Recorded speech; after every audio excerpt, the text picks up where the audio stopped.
Alright, let's continue with the 11th chapter of The Darkangel by Meredith and Pierce. Ariel has just left the um, vampire behind in the garden and is going down to see the Duro, probably to give him the Star Horse's hooves. Let's see what's up. The Duro was waiting for her at the base of the stairs with a rushlight in his hand. Ariel felt her heart lift now when she saw him. Her chill from the Darkangel began to abate. She felt a smile dawning upon her lips, her first since she had left the Penderlawn. The little man gave a startled snort as he spotted her, fell back a pace. "Heavens, but you've grown, child," he told her as she reached the bottom step. "And not all of that up."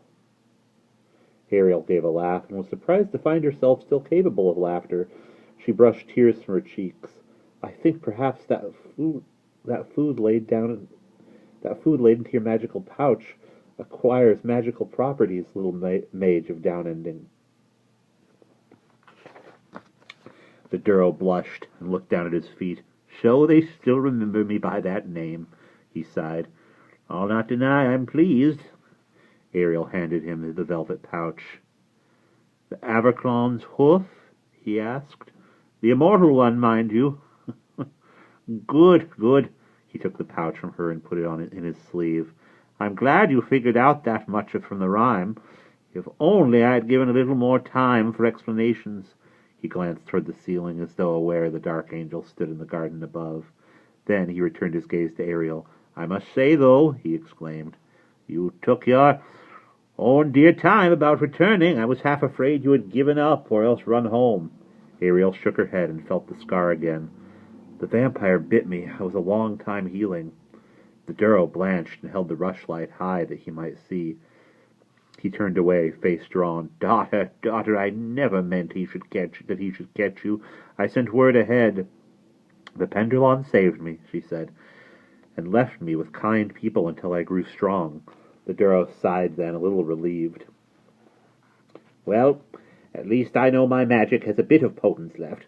I was afraid the skiff would not transform, and then you would be left stranded without the lions knowing."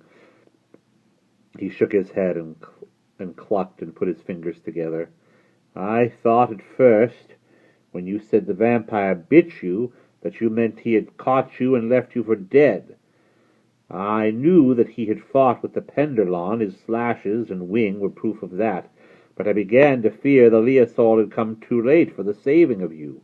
You took such a time returning." He stopped himself, seemingly embarrassed at his own outpouring of words, and Ariel laughed again.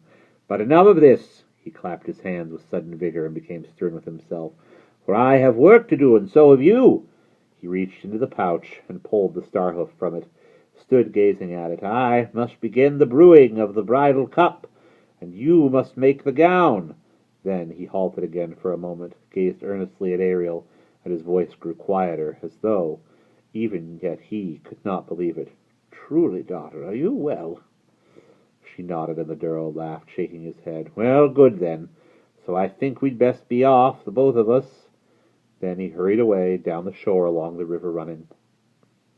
Ariel felt a final, quiet laugh forming in her throat. He seemed a little in awe of her, and his sudden brusqueness was just to hide it. She turned and walked up the river bank toward the steps that led to the castle, leaving the light and warmth of the caves.